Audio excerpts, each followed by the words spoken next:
সুপ্রভাত। কেমন আছেন বন্ধুরা? আশা করি ভালো আছেন, সুস্থ আছেন। আমিও ভালো আছি। আপনাদের সুস্থতার কামনা করে শ্রাবণী রেমিস ব্লগে নতুন একটা ভিডিওতে আপনাদের সাথে নিয়ে আজকের পথে চলা শুরু এইখান থেকেই। তো আজকে অনেক ক্যাপসিকাম ভাবি বর্ধমান স্টেশন থেকে নিয়ে এসেছিল জানেন তো, সেইগুলো নষ্ট হয়ে যাবে বলে একটু পেঁয়াজ দিয়ে কাশ্মীরি আর একটু যে লঙ্কাগুলো এনে দিয়েছিল ফ্রাই করে খায়, সেই লঙ্কাগুলো দিয়ে একটুখানি চিলি, মানে ওই যে চিলি কি বলবো, ক্যাপসিকামের মতো একটু করে দিয়েছিলাম। তো আর মাছগুলো নিয়ে চলে এসছে আমার ছেলেটা। তো কত মাছ নিয়ে এসছে দেখুন, ওদের জন্য কাটা পোনা এনেছে। আর আমার আর বাচ্চুবাবুর জন্য, আমরা যেহেতু চারাপোনা খাই সেহেতু চারাপোনা মাছ নিয়ে এসছে। কালও দেখিয়েছিলাম, আজকে আবার আর একবার দেখালাম। কেন দেখালাম বলুন তো, পাথরকুচি ফুল এবারে আর হলো না। কারণ পাথরকুচি ফুলেতে রোদের দরকার হয়, জলের দরকার তেমন হয় না। তো এখানে এইটা কী ফুল ফুটেছে আমি জানি না, আপনারা যদি কমেন্টে কেউ একটু বলুন। ভাবি বলেছিল, আমি ভুলে গেছি, তাই আপনাদের আমি জানাতে পারলাম না। ওই যে বলছি না, আমার স্বীকার করতে ভয় লাগে না কোনো কিছুতে। যেটা জানি না সেটা জানবার আগ্রহ রাখি। ব্রেকফাস্টে দিয়ে দিলাম চা, একটা কালাকাঁদ, একটু খাস্তা গজা আর একটা পাটিসাপটা। পাটিসাপটাটা দুর্গাপুর থেকে আমার ছেলে নিয়ে এসেছিল, ওর মা পাঠিয়ে দিয়েছে আমাদের জন্য। এমজি অধিকারী ফ্যামিলি থেকে আমাকে নতুন আমার ভিডিওতে আর কি ফার্স্ট টাইম তুমি এসছো। তো তোমাকে আমার অনেক অনেক ভালোবাসা, অনেক অনেক আদর। কারণ আজ তোমার ভিডিও আমার দেখা পসিবল হলো না, কারণ আমি হঠাৎ করেই দুপুরবেলায় এমন একটা অসুস্থ হয়ে পড়লাম, যেটাকে আমার মেয়েকে অফিস থেকে ছুটে আসতে হলো, ছেলেটাকে অফিস থেকে ছুটে আসতে হলো, বাবা কেঁদে কেটে আলা হয়ে গেল, তাই তোমার ভিডিও আমি দেখতে পারলাম না। কিন্তু আমি তোমার ভিডিও অবশ্যই দেখব। তো তুমি লিখেছো খুব ভালো হয়েছে, তোমাকে অনেক অনেক ধন্যবাদ, তোমার ঢের সারি ভালোবাসা। এই দেখো, তোমার সঙ্গে গল্প করতে করতে আমি মাছগুলো ভেজে পড়লাম আর একটু মাছের জাল দেওয়া করে ফেললাম। তো আর এইগুলোকে একটু আলু দিয়ে করে দেবো। আমার ছেলেটা একটু ঝোল ছাড়া খেতে পছন্দ করে না। সর্ষে পোস্ত দিয়ে আমি মাছের ঝালটা করছি বাবার আর আমার জন্য। বাচ্চাবাবু অবশ্য ডিম ভাজা খেয়ে গেছে, ও সকালবেলা মাছটা খেয়ে যেতে চাইছে না এখন। এতক্ষণ পর্যন্ত যেসব বন্ধুরা আমার সাথে আছেন, পাশে আছেন, আপনাদের অসংখ্য অসংখ্য ধন্যবাদ। আর পুরো ভিডিওটা দেখার জন্য আপনাদের অনুরোধ রইল। তো রান্নাঘরের জিনিসপত্রগুলো সব সরিয়ে নড়িয়ে নিয়ে, শরীরটা এখনও ঠিকমতো ভালো হয়নি, কাশির বেগটা সবসময় চলে আসছে, কথা পিছলে যাচ্ছে, নিজেগুলো একটু ক্ষমা করে নেবেন প্লিজ। তা রান্নাঘরের জিনিসপত্রগুলো একটু সরিয়ে নিলাম, নিয়ে এইবার আমি মোছামুছি দেয়ালগুলো একটু ভালো করে মুছে নিচ্ছি। দেখুন এখানটা একটু মুছে নিলে বেশ ভালো হয়, সাদা সাদা স্পট পড়ে যায় না হলে। আর ওই যে কী বলছিলাম, এতক্ষণ বন্ধু যেসব বন্ধুরা আমার সাথে আছেন, পাশে আছেন, আপনাদেরকে অসংখ্য অসংখ্য ধন্যবাদ। আর নতুন বন্ধু হলে যদি ভিডিও স্কিপ না করে দেখার একটা অনুরোধ রইল, যদি কোনোখানটা ভালো লেগে থাকে একটা লাইক, কমেন্ট আর একটা সাবস্ক্রাইব করে আমাকে এগিয়ে যেতে সাহায্য করবেন। ওই যে আপনাদের বারবারই বলি না, আমি মাঝে মাঝেই অসুস্থ হয়ে পড়ি। কী ধরনের অসুস্থ হয়ে পড়ি বন্ধুরা, আমাকে ব্যাঙ্গালোর পর্যন্ত যেতে হয়েছিল। তো সেখান থেকে আসার পর একটু মন্দের ভালো ওষুধ টষুধ খেয়ে ওখানকার, তো আবারও চেষ্টা করছি একটু এগিয়ে যাওয়ার, স্বামী সন্তানের পাশে থাকার, নিজের একটা পরিচিতি বানানোর। এটাই সবথেকে বড় কথা। কারোর পাশে থাকার থেকে নিজের পরিচয়েরও একটা দাম। আপনারা অনেকেই জানেন না, এটা আমার রেন্ট হাউস। তো আমি এখানে রেন্ট দিয়ে থাকি। আমার মেয়েটা তাই কষ্ট করে, স্বামীটা তাই কষ্ট করে রেন্ট মেটানোর জন্য। তা ভাড়া বাড়ি যেমনই ভালো হোক না কেন, যেমনই হোক না কেন, নিজের তো নয়। তাই আগে যারা ছিল তারা একদমই নাকি পরিষ্কার পরিচ্ছন্ন করতেন না, নিন্দে করতে নেই, কিন্তু করতেন না। বাড়ি মালিকই বলেছেন কথাটা। এই দেখুন এইসব জায়গাগুলো ওঠিনি, ছাতা পড়ে আছে, এত মোছামুছির পরও ঠিক মতো তুলতে আমি পারি না। তো যাই হোক, চেষ্টা করি অনেক কিছুভাবে, কারণ এখন যখন আমরা আছি এখন তো আমাদেরই দেখভাল করার একটা কারণ আমার ঘর দুয়ার পরিষ্কার থাকলে আমার পজিটিভিটিটাই ঠিক থাকবে, নেগেটিভিটি দূর হয়ে যাবে। সংসারে পরিষ্কার পরিচ্ছন্নতাই সংসারে লক্ষ্মীর শ্রী ফিরিয়ে আনে, মা লক্ষ্মীর পায়ের ছাপ পড়ে। তাই রান্নাঘরটাকে সবার আগে ভালো করে যত্ন করতে হয়, সকাল থেকে উঠে থেকেই মোছামুছি করে নিতে হয়। সেই চেষ্টাও অবশ্য আমি করি। তারপরেই চলে এলাম রান্নাঘরে। তবে এটা অবশ্যই স্নানে যাবার আগে করে যাচ্ছি আমি। চুলটা খুলেছিলাম, আঁচড়াচ্ছিলাম।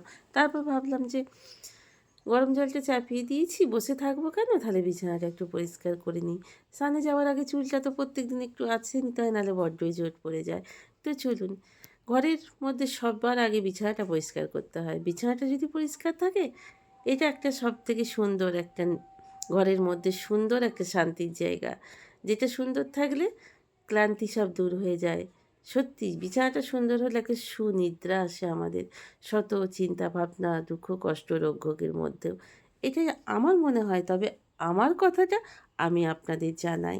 আপনাদের মতামত কী সেটা অবশ্য কমেন্টের মাধ্যমে অনেকের কাছ থেকে জানতে পারি। আমি তো আমার মতটাই আপনাদের জানাবো। কী বলুন বন্ধুরা, তাই নয় কি? তো চলুন, এবার বিছানাটা আমি ঝপঝপ করে পরিষ্কার পরিচ্ছন্ন করে নিই তারপরে আপনাদের অন্য কাজ আমি যাব। অন্য কাজে রান্নাটা মোটামুটি কমপ্লিট হয়ে গেছে। তো চলুন, বিছানাটা কমপ্লিট হয়ে গেছে গোছানোটা। তো এইবার চলে যাব স্নানে, তারপরে পুজো টুজো করে নেবো, ঘর দরজা পরিষ্কার পরিচ্ছন্ন স্নান টান করে পুজো টুজো করে নিয়েছি। হইতে পারছে পুরো 12:30। ছেলেটা আমার আজকে তাড়াতাড়ি চলে এসেছিলো, ওর খাওয়া হয়ে গেছে। আর আমাদের ওই একটুখানি ক্যাপসিকামের তরকারি, মাছের ঝাল, আর করেছি ফুলকপি আর বকুড়ি দিয়ে একটু ঝাল দিয়ে। সকাল থেকে ভালোই এনার্জি নিয়ে কাজকর্ম করলাম। কী বলুন তো, শীতকালের সকালে কাজকর্ম তাড়াতাড়ি হয়ে যায় একটু সকাল সকাল উঠলে। কারণ এখন তো কোনো ক্লান্তি আসে না। কারণ কী বলুন তো, গরমে আমরা ঘেমে টেমে প্রচুর ক্লান্ত হয়ে যাই। সেই সব করে ভালোই চলছিল। দুপুরবেলা হঠাৎ করে মুখ ধুতে গিয়ে দেখলাম, হঠাৎ করে কাশতে কাশতে গলা থেকে একটু রক্তের মতো বেরিয়ে এলো। বাবা তো দেখে শুনে কাঁদতে শুরু করে দিল। সবাইকে ফোন করে দিল। মাথায় হাত দিয়ে প্রতিজ্ঞা করালাম, বলো না বাবা। কিন্তু বাবা কি কখনো শোনে? ৭৭ বছরের বৃদ্ধ বাবা, সে তো ভেঙে পড়বি। তাই চলে এলাম ডাক্তারখানায়। টেস্ট অবশ্য ডাক্তারখানায় আমি নিতে পারিনি। বাড়ি ফেরার পথে হঠাৎ দেখলাম ৭৫ বছর পূর্তি সরস্বতী নিরঞ্জন হচ্ছে। তা মধ্যপ্রদেশ থেকে ব্যান্ড এসছে। তা সেই ব্যান্ডের ৪ রকমের বাজনা দেখতে পাবো। তাই একটু দাঁড়িয়ে পড়লাম। তবে ডাক্তারবাবু খুশির খবরই দিলেন। ঠিক আছে। তো রাস্তায় দাঁড়িয়ে থাকতে থাকতেই দেখলাম যে চলে এসলো সব বাজনাগুলো, মানে মা প্রতিমা নিরঞ্জনের পথে বেরিয়ে পড়েছেন মাকে নিয়ে। তো এটা মধ্যপ্রদেশ থেকে এসছে এই বাজনাগুলো। তো মিউজিকটা আপনাদের শোনাতে পারছি না, কারণ আমার ছোট্ট চ্যানেল, বুঝতেই তো পারছেন, কপিরাইট এলে মুশকিলে হয়ে যাবে। কিন্তু এত সুন্দর ওরা বাজাচ্ছিল, তো আমার ভীষণই ভালো লাগছিলো। আমি দাঁড়িয়ে পড়েছিলাম। তবে ডাক্তারবাবু কথাটা আপনাদের বলে দিই। ডাক্তারবাবু বললেন যে এই যে দিন 15-20 ধরে আপনি ভীষণ কাশছিলেন, তা আমাদের গলারটা তো সবথেকে সফট জায়গা, তা ওই কেসে চিড়ে গেছে, তাই জন্যই ওটা হচ্ছে। এটা কোনো ভয়ের কিছু নেই, আর ভয় পাবেনও না। তা ডাক্তারবাবু সেইভাবে কোনো ওষুধই দিয়েননি, একটা কাফ সিরাপ দিয়েছেন। তো কাফ সিরাপটা আপনাদের আমি দেখাবো। তো কালকে দেখানো পসিবল হয়নি, কারণ এসে আবার একটু ব্যস্ত হয়ে পড়েছিলাম ডাক্তারখানা থেকে। যে আপনাদের বলি না, ভাগ্য আমার বড়ই খারাপ। সকাল থেকে হঠাৎ করে সুন্দর একটা দিন বেশ সুন্দর কাটাচ্ছিলাম, কাটাতেই হয়ে গেল এই একটা পরিস্থিতি। আমার এই রোগ, আপনাদের বলি না, মাঝে মাঝে আমি অসুস্থ হয়ে পড়ি। তা এই একটা সুন্দর একটা, মেয়েগুলো কি সুন্দর দেখুন, নাচতে নাচতে যাচ্ছে। জানি না এটা কী নৃত্য। আমি এই দেখুন বন্ধুরা, আর একটা বাজনা, কি সুন্দর মেয়েগুলো দেখুন। সাদা শাড়ি, নীল ব্লাউজ, মাথায় সাদা নীলের ফুল বেড়েছে, আর এই বড় খঞ্জনিগুলো দিয়ে ভীষণ সুন্দর করে একটা নাচ। আচ্ছা, কী নাচ এটারও আমি ঠিক বলতে পারবো না, মধ্যপ্রদেশের এগুলো কী নাচ। তো বেশ ভালো লাগছে আমার দেখতে, তাই দাঁড়িয়ে পড়েছিলাম। যদিও অবশ্য ডাক্তারবাবু আশ্বাস দিয়েছেন, বাড়ি শুধু সবারই একটা শরীরে অসুস্থতা।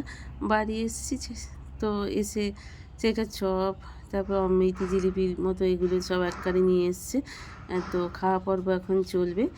তো আজকে আমার রান্নাবান্না সেইভাবে তেমন নেই, তবে দুটো ভাত আর একটু ডিম ভাজা করতে হবে বাবার জন্য। বাবাকে বাড়িতে আজকে ছাড়িনি, বাবার মনটা খুব খারাপ ছিল, কান্নাকাটি করছিল বলে এই বয়সে একা একা বাড়ি যাবে। যদিও ডাক্তারবাবুর কথা বাবা শুনে অনেকটা আশ্বস্ত হয়েছে। তো যাই হোক, তো চলুন এবার খাওয়া যাক। সে কখন কি বিপদ আসে সেটা মানুষই বুঝতে পারে। তাই আজকে আমি আমার শরীর দিয়ে বুঝলাম জীবনে যে এইভাবে একটা মানে অসুস্থতা নেমে আসবে, আমিও তো ভয়ে আতঙ্কে অস্থির হয়ে গেছিলাম কি হলো আমার এই ভেবেই। তো যাই হোক গুটি গুটি পায়ে আমি চলে এলাম আপনার সঙ্গে গল্প করতে করতে। আজকে আমাদের এখানে পাড়ায় সরস্বতী পুজোর সুন্দর নিরামিষ খাবার আছে। ফ্রায়েড রাইস শুনেছি যেগুলো সেগুলো আপনাদের দেখাচ্ছি আস্তে আস্তে। ফ্রায়েড রাইসের সঙ্গে দিচ্ছে আলুর দম, চিলি পনির, চাটনি, পাঁপড় আর মিষ্টি। এখানে সবাই খেতে চলে এসেছেন বাড়ি থেকে। ওইদিকে আমার বাবিটা আর আমাদের নাতিটা বসছে, ওখানে বাচ্চাও বসেছে। আমার বাবি যে ভেঙে দিল। সবাই এখন একটু মুডে আছি। এই দেখুন রাইসটা দিয়ে দিয়েছে। না না, হ্যাঁ বেরিয়ে গেল দেখছি। তারপরেই দিয়ে গেলেন একটু আলুর দম। এই দেখুন চিলি পনির বানিয়েছেন। তা ফ্রায়েড রাইস, আলুর দম, চিলি পনির অলরেডি এসে গেছে। খাওয়া মোটামুটি শুরু করে দিয়েছে। এই দেখুন চাটনি পাঁপড়ও দিয়ে দিয়েছে। তো চলুন, বেশ সুন্দর আজকে নিরামিষ খাবার, মা সরস্বতীর ভোগের খাবার। শেষে মিষ্টি, আমি অবশ্য একটা মিষ্টি নিয়েছি এবং রসটাকে আমি ফেলে দিই। মিষ্টি আমরা ঠিক মতো খাই না, 2-4টে রাইস খেতে পারিনি। তো চলুন বন্ধুরা, আজকের মতো এইখানেই শেষ করলাম। খুব ভালো থাকবেন, সুস্থ থাকবেন, অল টাইম হাসি খুশি থাকবেন।